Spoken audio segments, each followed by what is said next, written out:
Nós estamos hoje agradecendo a Deus pela existência da Igreja Presbiteriana do Brasil. Essa igreja que nasceu no século XVI, na Escócia. Um dos discípulos de Calvino, que estudou em Genebra, chamado John Knox, ele foi para a Escócia e ali ele fundou aquilo que se chama Igreja Presbiteriana. Com a perseguição religiosa que aconteceu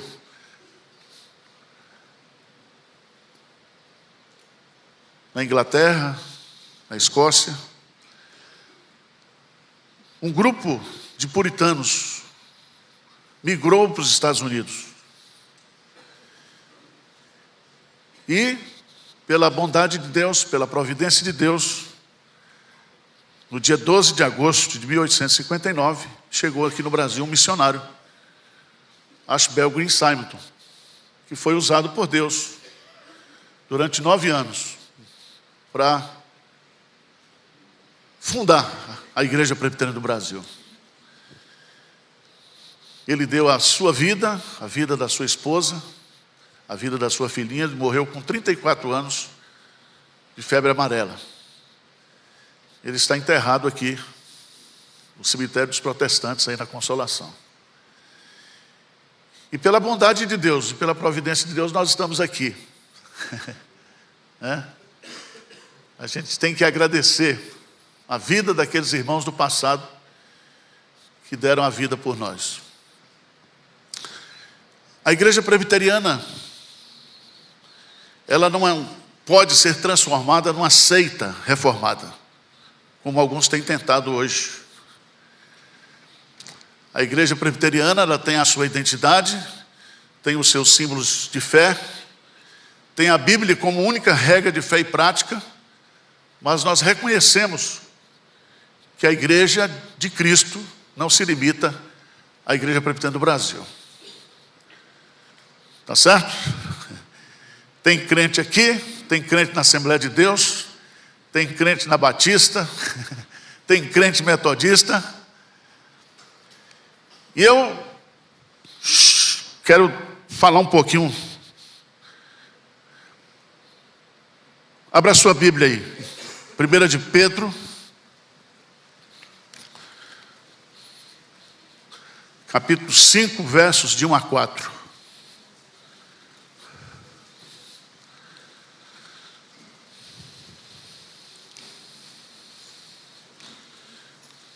Falar principalmente aos líderes, e é Pedro que está falando aqui, dando conselhos para nós.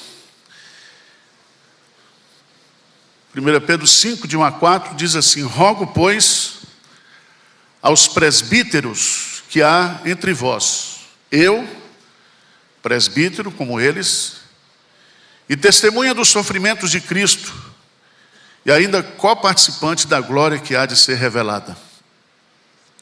Pastoreai o rebanho de Deus que há entre vós, não por constrangimento, mas espontaneamente, como Deus quer. Nem por sorte da ganância, mas de boa vontade. Nem como dominadores dos que vos foram confiados, antes tornando-vos modelos do rebanho. Ora, logo que o Supremo Pastor se manifestar, recebereis a inacessível coroa da glória. Amém. Eu quero meditar com vocês com o tema Pedro, um pentecostal presbiteriano. Isso vai dar live, não vai?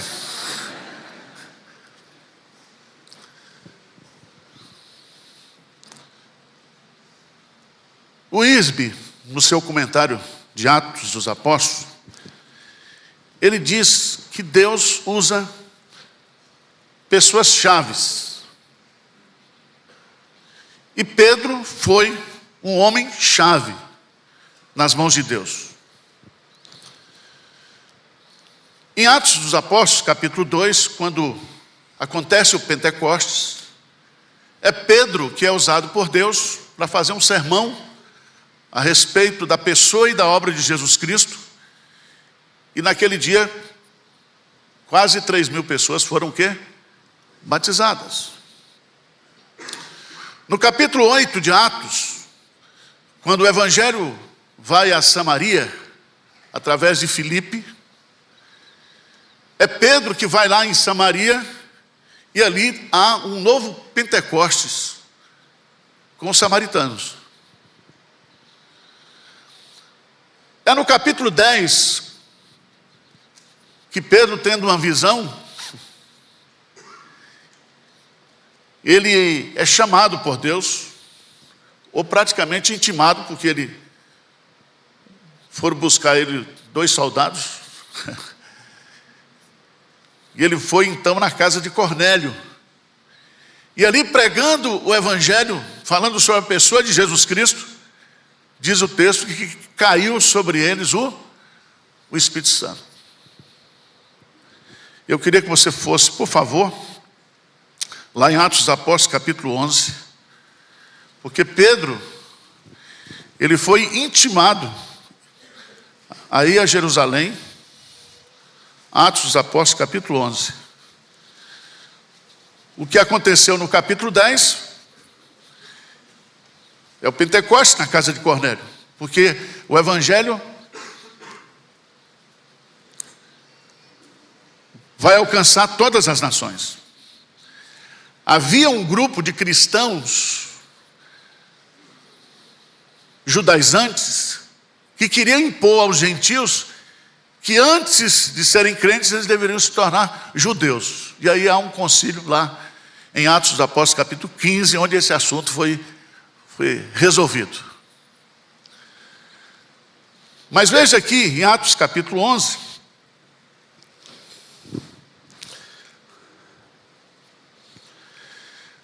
por favor, versículo 15. Quando, porém, comecei a falar, caiu o Espírito Santo sobre eles, como também sobre nós, no princípio. Então me lembrei da palavra do Senhor, quando disse: João, na verdade, batizou com água, mas vós sereis batizados com o Espírito Santo. Pois se Deus lhes concedeu o mesmo dom que a nós nos otorgou, quando cremos no Senhor Jesus Cristo, quem era eu para que pudesse resistir a Deus? Veja que Pedro está dizendo que nós recebemos o Espírito Santo na hora que nós cremos. Nós somos batizados, selados com o Espírito Santo. E Pedro, ele é usado por Deus justamente para participar desses Pentecostes aí. Agora, quando ele vai escrever a carta, nós vamos para a carta,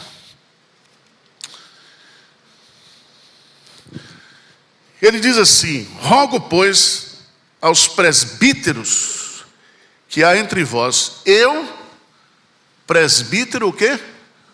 Com eles. Então não sou eu que estou dizendo, é Pedro que está dizendo que ele é o quê? Ele não diz que é papa, ele diz que é presbítero.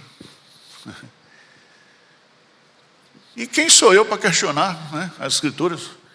Ele podia dizer: eu batista, eu metodista, mas ele diz: eu presbítero.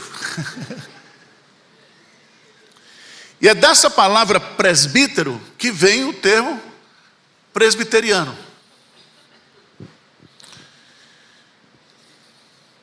E há 3 características fundamentais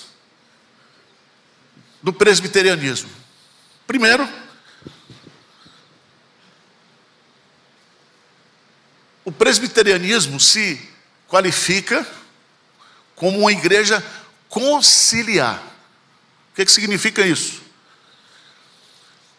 Significa que ela é governada, administrada por um conselho de presbíteros.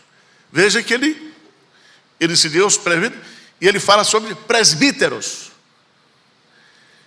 E todas as igrejas que foram plantadas no contexto do Novo Testamento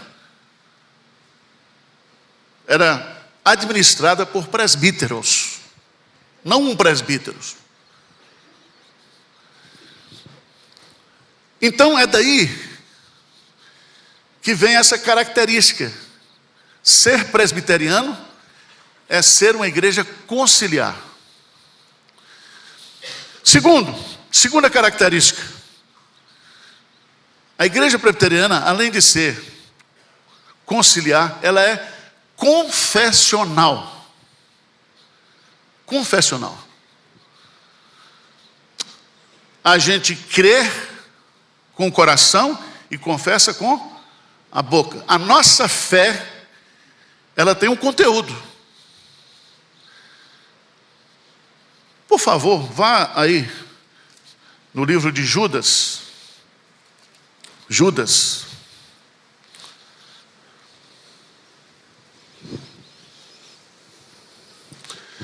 Versículo 3. Judas, versículo 3. Vamos ler juntos aí. Vamos ler juntos? O que diz? Amados,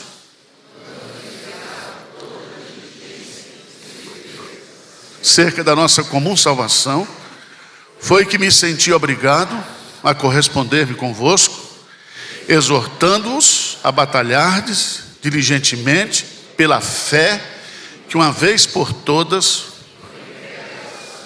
Fica só nessa frase aí. A fé. Fé aí é um conjunto de doutrinas. É sã doutrina. É a palavra de Deus. Ela foi entregue a quem? Hein? Aos santos. Não diz aos presbiterianos, nem aos batistas. Foi entregue ao povo de Deus. Então a gente precisa entender que fé aqui, quando fala batalhar diligentemente pela fé, significa que nós temos que guardar a nossa fé, pregar a nossa fé, viver a nossa fé e defender a nossa fé.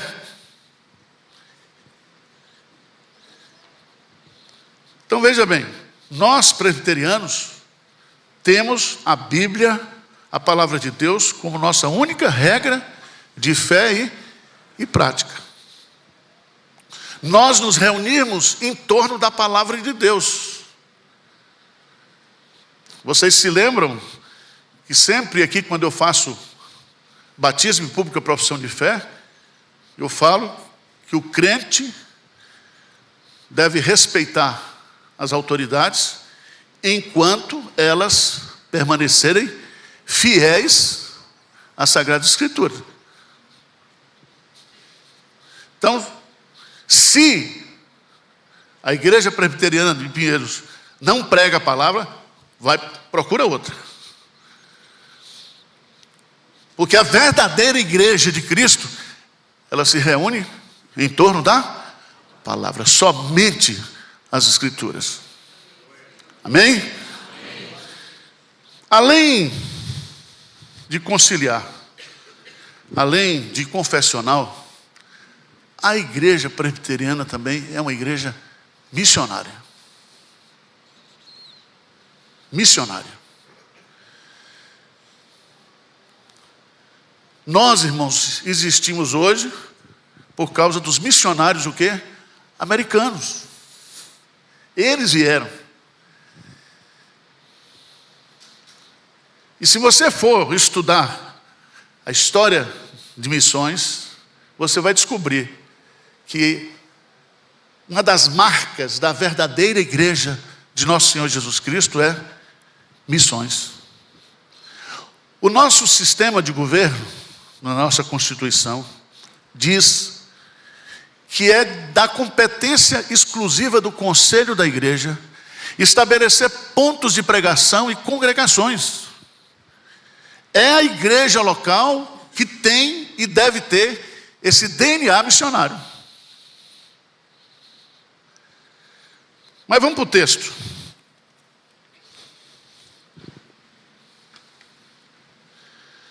Primeiro, Pedro, ele usa uma expressão aqui, rogo.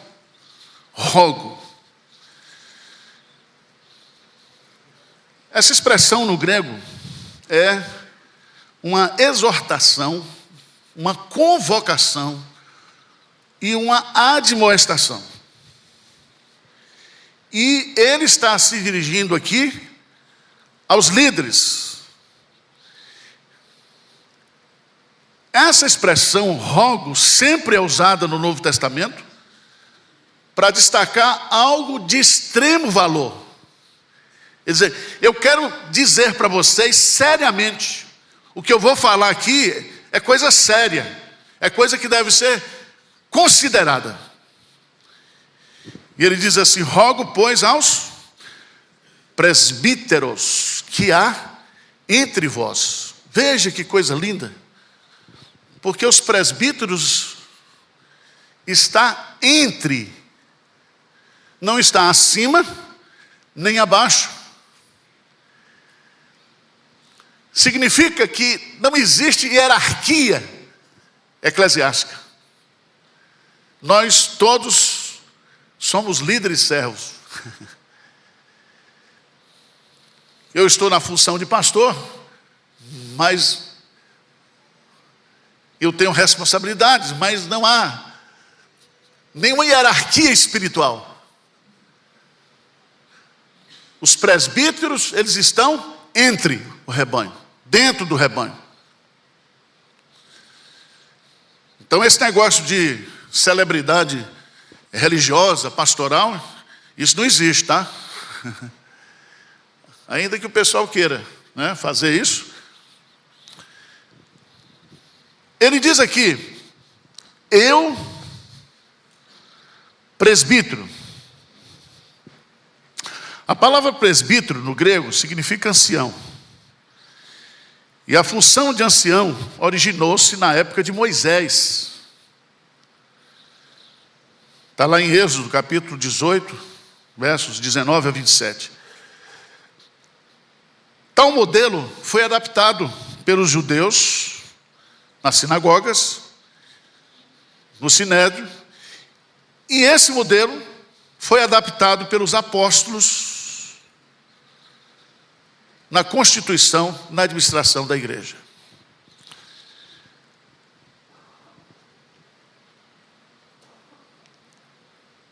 Mas aqui há um detalhe. Pedro, ele diz, eu, presbítero como eles. Pedro está dizendo que ele não era o papa da igreja, mas apenas um presbítero como qualquer outro. Ele se via como testemunha, como mártir, que é a palavra que está lá em Atos 1:8, dos sofrimentos de Cristo.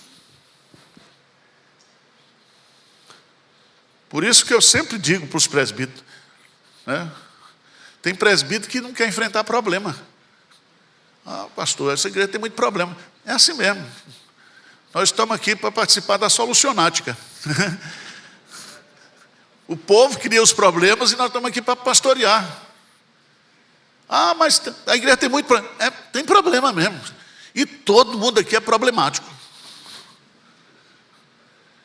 E ele diz, eu participo disso. Pedro está dizendo, eu participo dessa luta.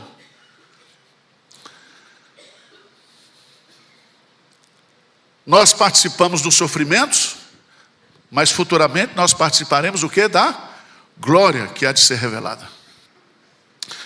Mas aqui, irmãos, tem um imperativo, a partir do versículo 2, pastoreai o rebanho de Deus que há entre vós. Aqui nós temos um conceito teológico que chama poimênica, pastoreai. Pastorear significa alimentar, guiar, governar, proteger. Pastorear é aquilo que o pastor faz com as suas ovelhas.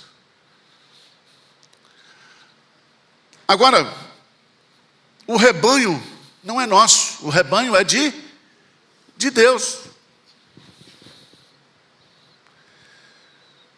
Você se lembra que Jesus na restauração de Pedro, diz: Pedro, tu me amas?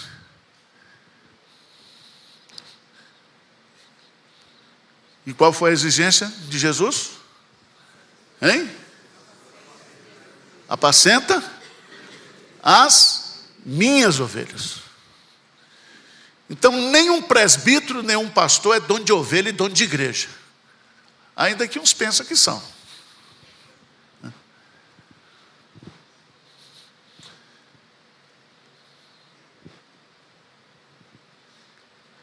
Mas veja no texto que ele vai colocar aqui, isso é muito importante, como é que esse trabalho de pastoreio deve ser feito. Ele coloca 3 coisas aí, né? Em primeiro lugar, pastorear o rebanho de Deus que há entre vós, não por constrangimento, mas o quê? Espontaneamente, como Deus quer. Nós temos que servir ao Senhor com alegria. Significa que Deus quer que a gente o sirva de forma espontânea, não constrangido.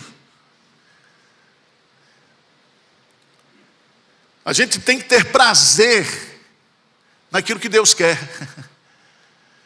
Porque a vontade de Deus é boa, perfeita e agradável. Então, você não pode ser um presbítero se você não tiver espontaneidade, se você não tiver prazer em ser presbítero, alegria de servir a Deus como presbítero.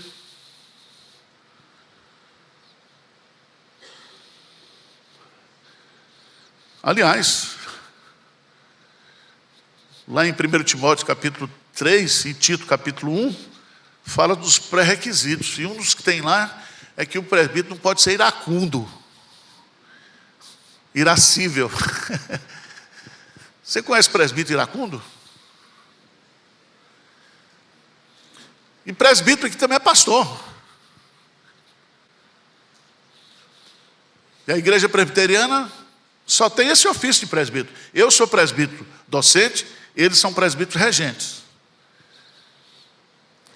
Certo? Então não tem hierarquia espiritual aqui. Mas tem uma coisa que é interessante: nem como dominadores, ou nem por sórdida ganância, mas o que? De boa vontade. Aqui pega.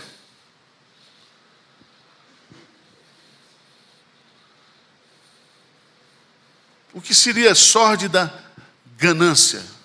Por interesse o quê?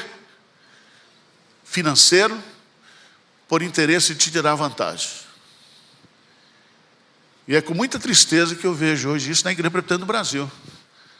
Tem muitos pastores e presbíteros que eles não servem a igreja, eles se servem da igreja. Pastores que são pastores só no nome, no título, porque querem um emprego numa instituição da igreja. Mas de crente não tem nada.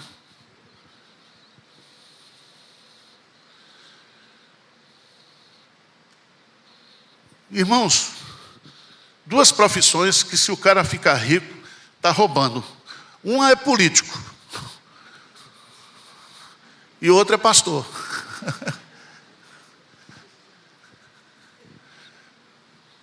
O ministério não é feito por causa de dinheiro ou por motivação financeira. Deus é o nosso patrão.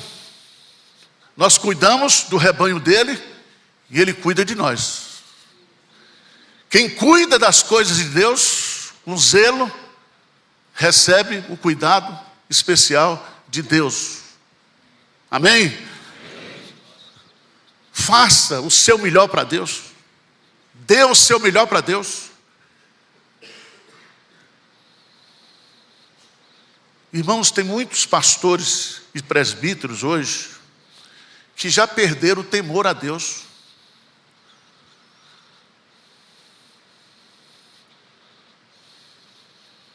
Diz Atos dos Apóstolos que em cada alma havia o quê? Temor. E é o temor a Deus que vai nos fazer alguma coisa ou deixar de fazer outras. Ai daquele que toca desonestamente, intencionalmente, interesseiramente na igreja de Deus. Deus é dono do seu rebanho e Ele cuida das suas ovelhas. Amém? Terceira motivação: não como dominadores do que vos foram confiados. Quer dizer, vocês foram confiados por Deus. O ministério é uma mordomia. Se foram confiados, nós vamos prestar o quê? Contas.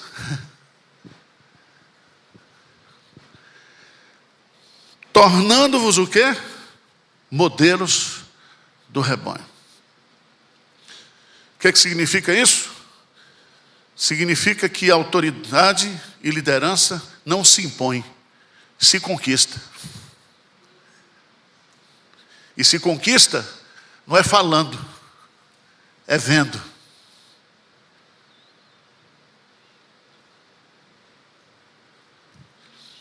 Tem muita gente na igreja presbiteriana hoje que é muito confessional, mas a vida não bate com a confessionalidade. Faça o que eu penso, mas não faça o que eu faço. Isso Jesus já nos exortou lá em Mateus capítulo quê? 23. Mas veja, irmãos, vamos lá ver o versículo 4, vamos ler juntos aqui, o que é que diz o versículo 4? Ora, logo que o Supremo Pastor recebereis a inacessível, ainda bem que haverá um julgamento, uma recompensa. Graças a Deus é Supremo Pastor, não é Supremo Conselho. Supremo Pastor. Se ele é supremo, e esse adjetivo significa que ele está acima de todos, ele que é o verdadeiro pastor, ele é o primeiro, ele é o maior pastor, ele é o verdadeiro pastor, ele é o bom pastor. Na sua segunda vinda, ele nos recompensará. E o texto diz que nós receberemos a inacessível o quê? Coroa de glória. Inacessível é que não desvanece, que não corrói, é eterna. Significa, irmãos, que tudo o que nós fizermos na obra de Deus, na igreja de Deus, nós seremos recompensados ou punidos. Nós haveremos de prestar contas a Deus de tudo.